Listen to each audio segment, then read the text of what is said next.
Thank you, everybody. I appreciate it. We'll just get started here. We are so happy to have our second keynote speaker and final keynote speaker of the day. Another wonderful opportunity. We're so grateful to Deputy Assistant Secretary Jackson for being here, as well as Jen Miller for making this all possible. As the world leaders gather in New Delhi just this Saturday for the G20 summit, India's global influence is shining bright. It has assumed the presidency of the G20, and this will be one of possibly the first meeting in Delhi, right? And Prime Minister Modi's recent visit to the United States also demonstrates the strong geopolitical relationship between the countries. So there is no one better in the country probably to talk about this than Nancy Izzo Jackson. As Deputy Assistant Secretary for India at the US State Department, she makes and works on India-US relations and policy. So we'll hear straight from her about the past, present, and future of India-US relations. So I'd like to invite Secretary Jackson up for her talk.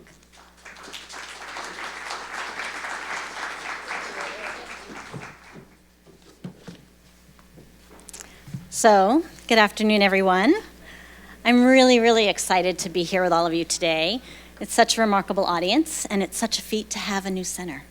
Really exciting stuff. I first want to thank Chitral, to you, and Seattle University for organizing this event. And thank you all also as well to Pallavi Mehta-Wahi and K&L Gates Seattle, the Greater Seattle partners, for organizing their respective events over these few days.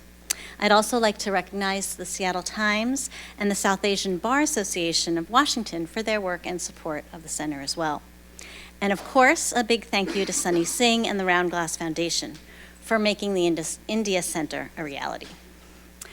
So this new center and today's theme of building bridges to India are really testaments to how far the US-India relationship has come and how many new and exciting opportunities that lay ahead. Simply put, it's really an exciting time to be working on India, and I'm really lucky to get to do it. India's role on the global stage, as you noted, continues to grow by leaps and bounds, and no one here should be surprised by that statement. It's what brought us here together today. It's why Seattle University is launching the RoundGlass India Center. And it's why President Biden is, at this moment, on his way to India to join his counterparts from the world's largest economies at the G20 Leaders Summit in New Delhi this weekend. India has used its G20 presidency this past year to highlight global challenges and also challenge member states to join forces to tackle the toughest issues of our day, such as strengthening food, health, energy, and women's security, countering terrorism and narcotics trafficking, and deepening cooperation on renewable energy and sustainable development. India has taken up this leadership role in impressive ways, hosting more than 200 meetings across the country in the last year. For example, in August alone, India hosted ministerial meetings on the digital economy, on health, trade and investment, culture, and one I had the privilege of participating in, the ministerial meeting on women's empowerment. And I have to say, as an aside, this issue is really near and dear to my heart. And India has used its G20 presidency to advocate for women-led development.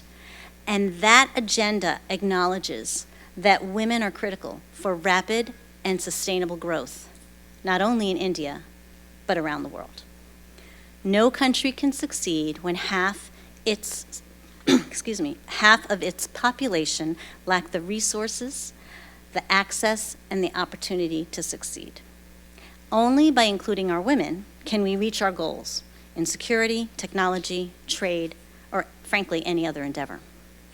So India's presidency of the G20 may be ending this month, but India's rising prominence on the world stage will endure. One need only look at the trends. This year, India became the most populous country in the world, surpassing the People's Republic of China, and fulfilling a trend that has been developing for decades and will persist for the foreseeable future. Even more significant is India's promising demographics. India boasts by far the largest young working age population in the world. It's a growing population segment that demands to be noticed, even as it demands new jobs and skills. India also has the world's 5th largest economy and one of the fastest growing economies in the world today. Most experts believe that it is very likely that India will become the 3rd largest economy by 2030. This trend has long been noticed by the private sector. Second only to the People's Republic of China, India hosts more foreign affiliate employees of US multinational companies than the next 4 countries combined. It's amazing. In addition, India is the largest democracy in the world. In 2019, its 2019 general election marked a world record in voter participation with over 600 million people casting votes, including the highest number of participants, women participants. In terms of science and technology, let's just take a moment to recognize India's amazing accomplishment just 2 weeks ago when it successfully landed an unmanned vehicle on the moon.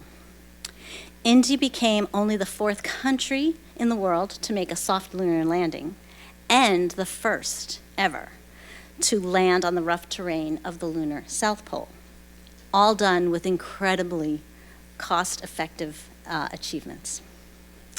This was a tremendous victory for India, but it also offers great potential for the world. The moon's southern pole holds great scientific and strategic value, as scientists believe the area could contain water, which in turn could make the colonization of the moon no longer in the realm of just science fiction. And India's leadership in South Asia aims to bring greater peace and stability to the region. For example, in Sri Lanka, we saw India jump into action and extend an additional $1 billion credit line this past spring when the country faced an economic crisis. India's money allowed a lifeline that continued to provide food and fuel to Sri Lanka. And globally, India continues to provide humanitarian assistance to the people of Ukraine in the form of pharmaceuticals, medical equipment, and assistance with their energy infrastructure. So all this means that for at least the remainder of the 21st century, India will play an essential role in building the open, inclusive, and prosperous world we all want to live in. So what does this mean for US-India relations? It means new opportunities abound. It means the relationship has developed into one of the most consequential partnerships we have. It means that when the world's oldest democracy and largest democracy work together, literally the sky is the limit.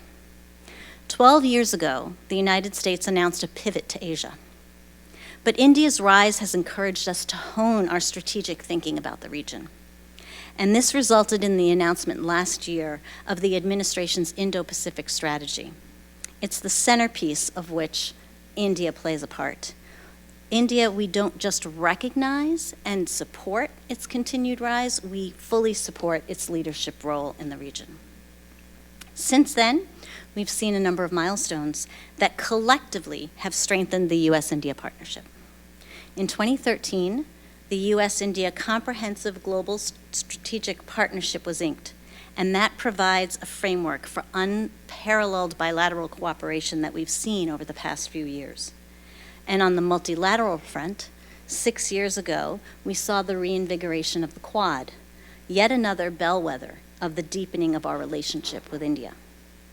The Quad, which began as a very loose partnership after the devastating 2004 Indian Ocean tsunami, is now an informal mechanism that convenes 4 like-minded democracies, India, the United States, Japan, and Australia, to work together to bring tangible benefits to the Indo-Pacific.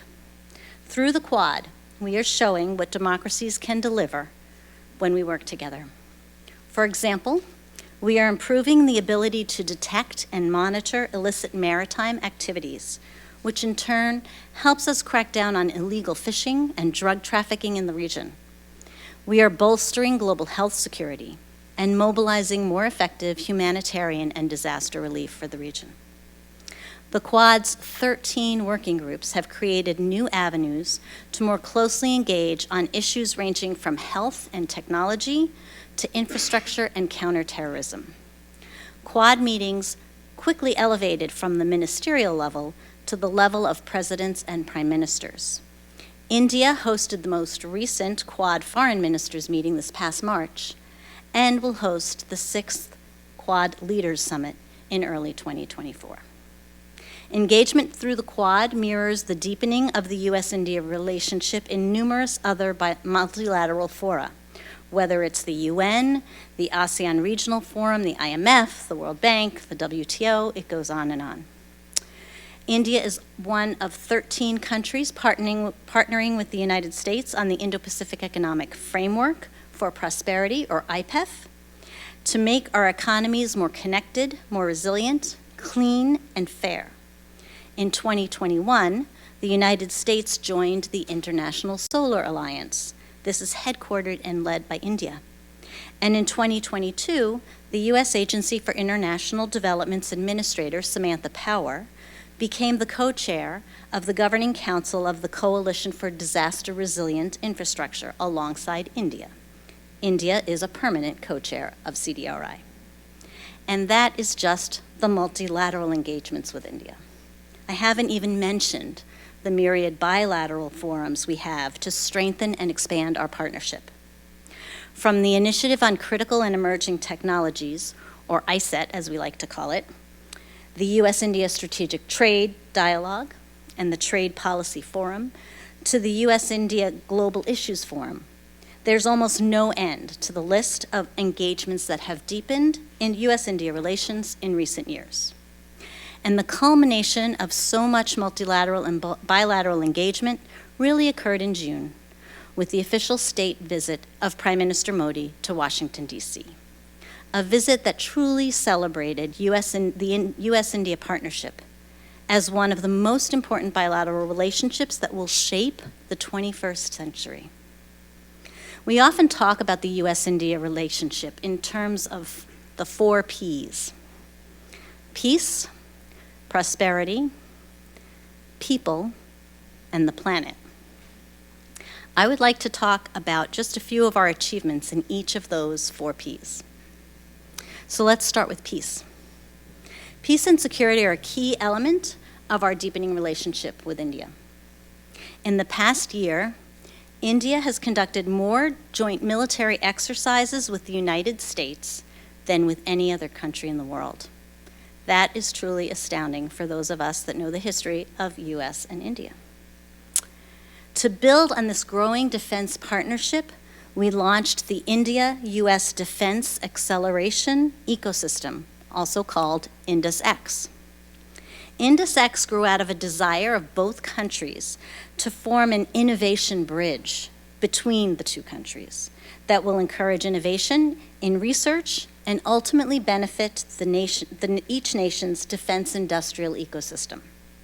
Through INDUS-X, our Defense Department and the Indian Ministry of Defense are working to expand defense industrial cooperation among government, businesses, and academic institutions. And as a concrete sign of our investment in defense cooperation with India, during Prime Minister Modi's June state visit, General Electric Aerospace announced a memorandum of understanding with Hindustan Aeronautics Limited that included potential co-production of the F-414 jet engine in India. This groundbreaking arrangement marks a significant expansion in our transfer of technology to India that we hope will lead to future collaboration and co-development opportunities in the defense sector. We are also working together to counter terrorism.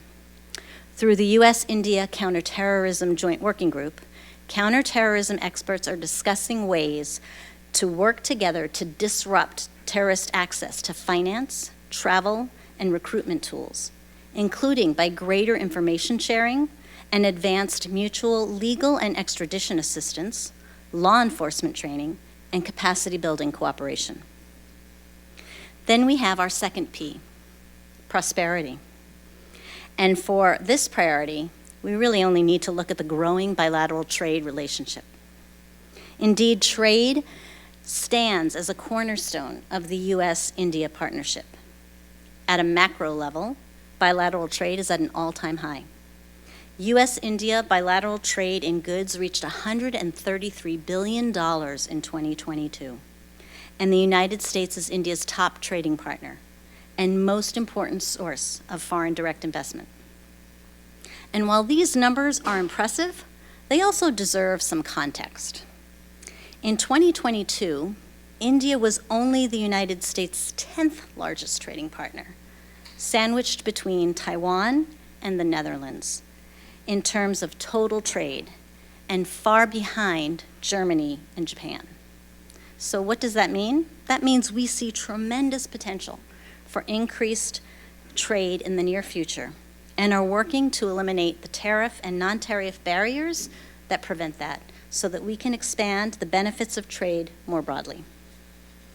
And what does trade and investment with India look like here in Washington State?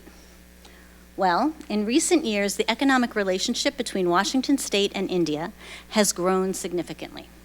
According to the latest trade figures we have, in 2020, Washington's exports to India totaled over $1.1 billion, showcasing the potential for further expansion. Industries such as technology, aerospace, agriculture, and clean energy align perfectly with India's own needs and priorities. The technology sector, for instance, presents immense possibilities for collaboration. The Seattle region's thriving tech ecosystem resonates with India's own robust IT industry. By fostering partnerships in areas like artificial intelligence, data analytics, and software development, we can drive job creation, technological advancement, and economic prosperity in both countries. On the tangible manifestations of the US-India partnership is the positive impact that Indian companies have had on Washington State's economy. In Washington State alone, subsidiaries of Indian companies have made cumulative investments of over $500 million and employ almost 15,000 people. Moreover, India's ambitious infrastructure projects and Smart Cities initiative offer more avenues for collaboration with Washington State. Washington State's experience in urban planning, sustainable development, and transportation systems can align with India's goals, fostering mutual learning and understanding. In addition, our increased cooperation in critical and emerging technologies could unlock a whole new era in bilateral trade and investment. In January, our National Security Advisor, Jake Sullivan, and his counterpart, Ajit Doval, led the inaugural meeting of the US-India Initiative on Critical and Emerging Technologies, or ICET.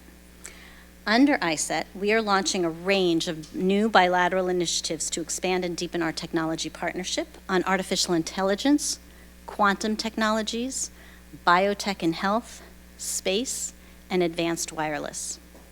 In March of this year, Commerce Secretary Raimondo led a delegation to India for the US-India Commercial Dialogue. Concurrently, dozens of US CEOs joined the US-India CEO Forum. These two events are focused on how we capitalize on the political commitments that were made at ICET and turn them into commercial deals that benefit both our economies. By facilitating technology transfer, joint ventures, collaborative projects, we are opening the door to innovation and economic growth in the US, in India, and indeed the world. Keeping with the prosperity theme, it wouldn't be a trip to Washington State if we didn't talk about apples. The agricultural sector in Washington State aligns seamlessly with India's increasing demand for food security and advanced farming practices. As India grapples with the challenges of food production, cold storage, distribution, the expertise of Washington's farmers and agricultural researchers can prove invaluable. This cross-pollination of knowledge and practices not only enhances food security, but also promotes sustainable agricultural practices that will directly benefit people in both countries. But let's face it, trade in agriculture with India hasn't always been a bumper crop of goodwill. Washington's apples exports to India were practically wiped out after 2019, dropping in value from nearly $145 million to barely $5 million because of an additional retaliatory duty imposed by India on those apples.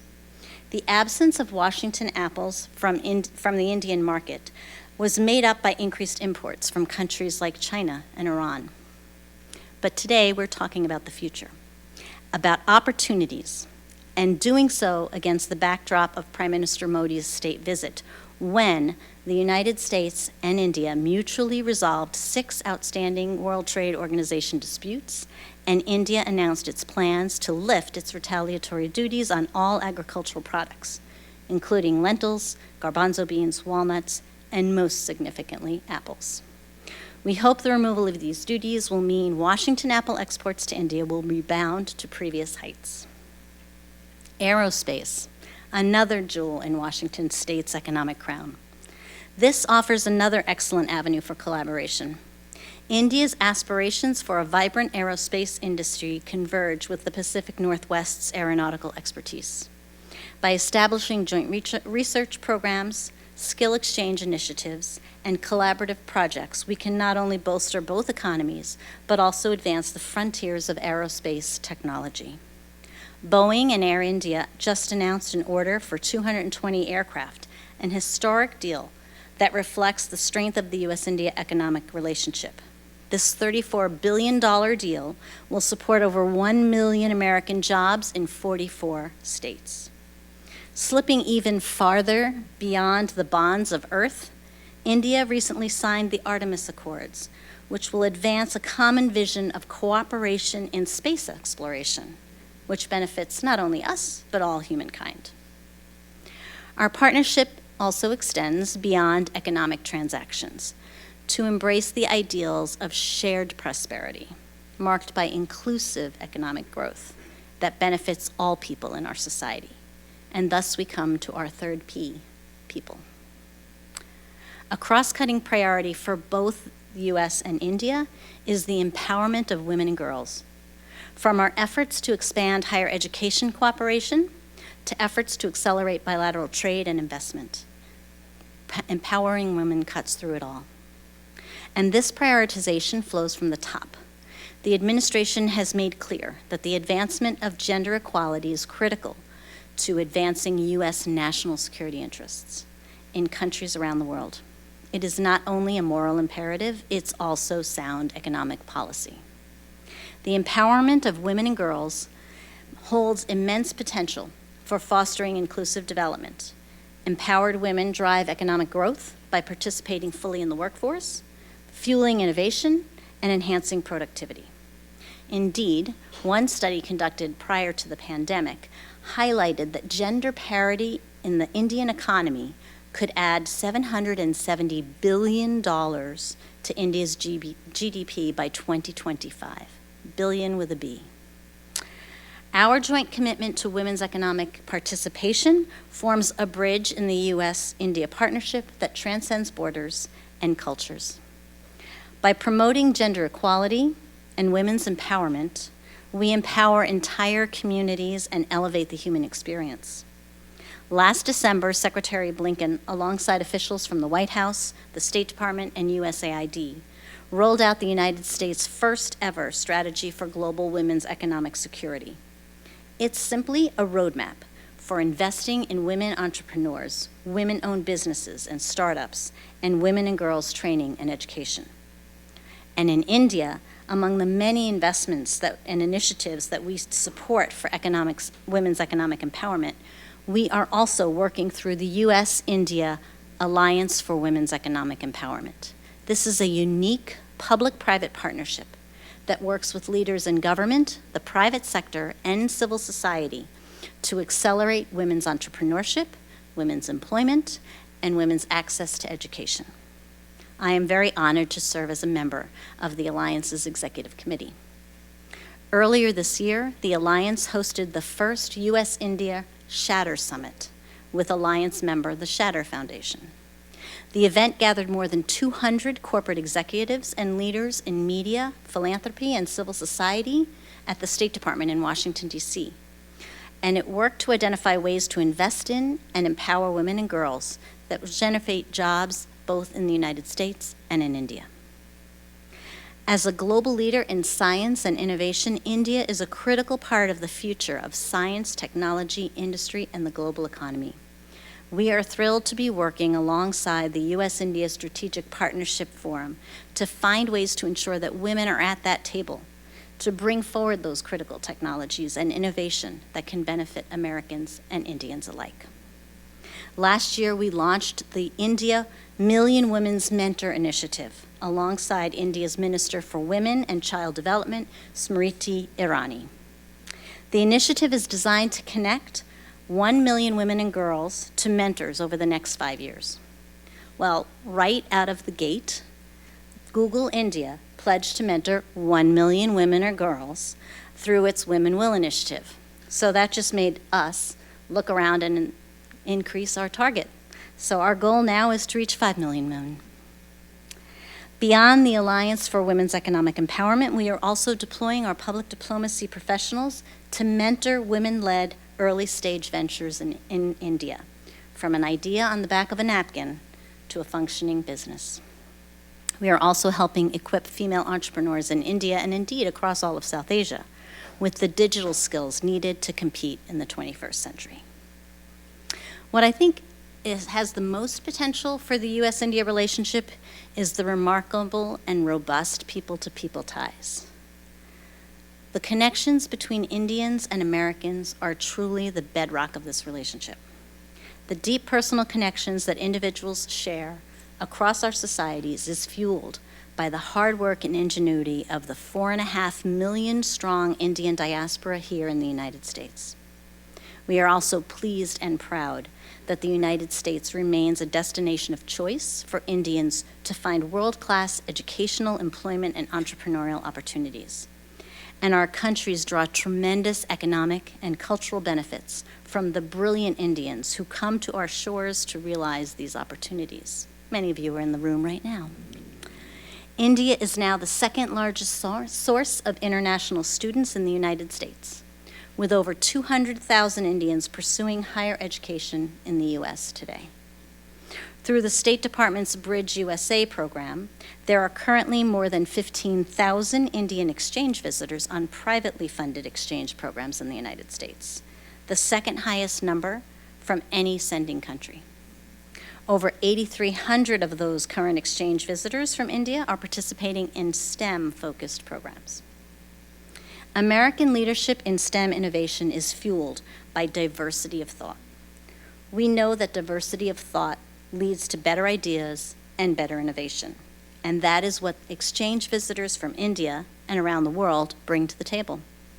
We want the United States and our partners to remain the world's innovation leaders. Our global networks are underpinned by the talent that supports them and our ability to collaborate and cooperate broadly. When we pair the brightest minds together from the United States and around the world, we'll have the resources to solve our most pressing global challenges. The State Department also supports the Fulbright program, the flagship international academic exchange program.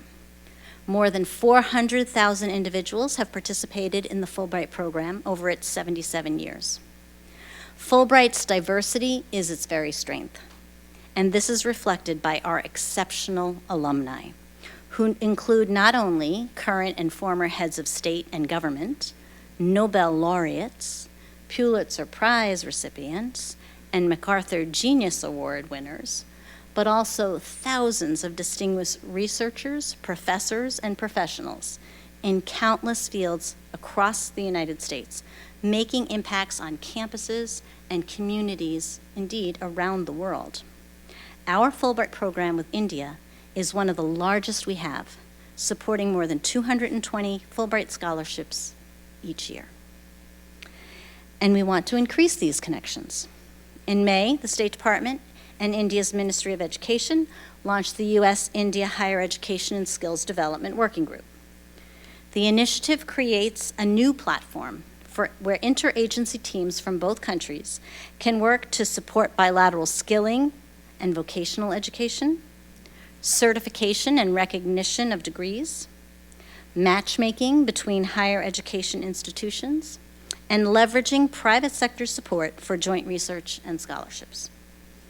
As we work government to government to reduce the barriers and promote collaboration in the education space, we are also seeing that U.S. and Indian higher education institutions are also looking for ways to collaborate as well. For example, in May, Purdue University and the India Semiconductor Mission signed an agreement to advance workforce development, research and development, and industry partnerships in semiconductors. We can't talk about people bringing people together without also talking about visas. And I know that in recent months, visa applicants in India have encountered significant wait times for first-time visa interviews to travel to the United States. I want you to know that we take this issue very, very seriously, and we have thrown a lot of resources at the problem. The visa appointment wait times have our full attention, and we are doing everything we can to shorten them and expand visa accessibility for people of India. For example, we are on track to launch a pilot program later this year that will allow certain categories of H-1B visa holders, including a large percentage of Indian passport holders, to renew their visas in the United States. This major initiative will benefit our industry partners by allowing staff to stay in the U.S. while their staff is renewing their visa, and it will benefit applicants, especially Indian citizens, by streamlining visa adjudications. And our embassies and consulates across India issued nearly 125,000 student visas alone in FY 2022, an all-time record. This year, we are on track to issue 1 million visas in all categories for India this year, all-time record. We know our people-to-people ties will actually continue to grow. And in recognition of that fact, during Prime Minister Modi's visit to Washington, D.C., we announced that we intend to open 2 new consulates in India, with Bengaluru and Ahmedabad as the top candidates. These are important cities with close economic and people-to-people ties to the United States, and the State Department looks forward to building closer ties with the states of Karnataka and Gujarat. So, the planet. It's widely acknowledged that one of the most transformative moments in the environmental protection movement was the publication of the first photographs of Earth from outer space, which brought into sharp focus the fragility of our global home. And so, as we continue to celebrate India's successful lunar landing, let's turn to the 4th P of the U.S.-India bilateral relationship, the planet. Amidst global environmental challenges, our collaboration takes on renewed significance. Both India and the United States grapple with the consequences of climate change, from extreme weather events to resource scarcity. Collaborative initiatives to develop clean energy technologies, conservation strategies, and climate resilience projects can lead the way towards a more sustainable future. Washington State's expertise in renewable energy can seamlessly align with India's own commitment to cleaner energy sources. During Prime Minister Modi's visit, a number of Indian companies announced major new clean energy investments in the United States. India's Epsilon Carbon Limited announced it will invest $650 million in a U.S. greenfield electric vehicle battery component factory. And India's VSK Energy LLC plans to invest up to $1.5 billion in a solar panel manufacturing facility here in the United States. In support of the corporate investments in clean energy, on the government level, we have launched a new platform, the New and Emerging Renewable Energy Technologies Action Platform. This platform will accelerate cooperation between our two governments in green hydrogen, offshore and onshore wind, and other emerging technologies. So, India's ascent on the global stage holds transformative potential for Seattle, for Washington State, for the United States, and indeed the world. By embracing this partnership, we harness the power of collaboration across trade, people-to-people connections, security, gender equality, environmental sustainability, and more. The establishment of the RoundGlass India Center here in Seattle University stands as an important step toward furthering our understanding of the potential and the opportunities unlocked by the U.S.-India partnership, guiding us toward a shared prosperity, progress, and innovation in a more sustainable world. I'm excited to see the contributions that I know the RoundGlass India Center will make to this partnership for the 21st century.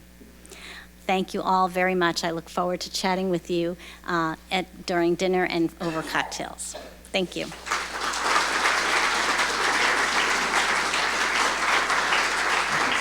Thank you so much, Deputy Assistant Secretary Jackson. That was a wonderful, wonderful talk. I love the focus on gender and women. As we know from the philanthropy space, when you empower a woman, you empower the whole family. But now we learn, and we should all know, that when you make women political leaders, you uplift entire nations. So thank you. So thank you for doing that and for focusing on that.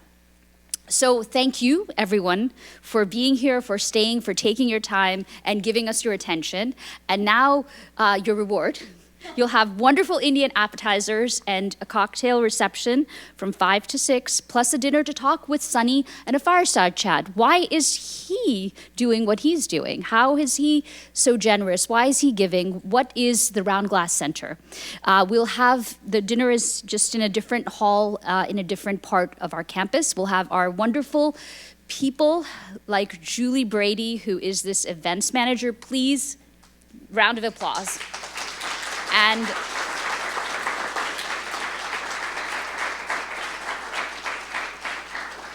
working tirelessly for months, as well as the other people who are working out there, Kathleen, Jocelyn, Emily, and Jim, I want to thank. There's so many people that we will thank, and I want to thank, and all the faculty and staff, Provost Martin, who have spent their time and their day and being liaisons making all of this day possible.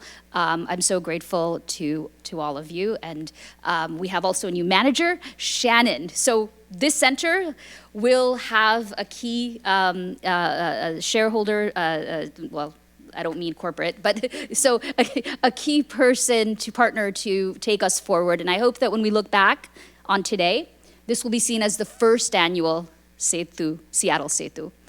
And we'll have many more to come. So please join us for dinner. Thank you.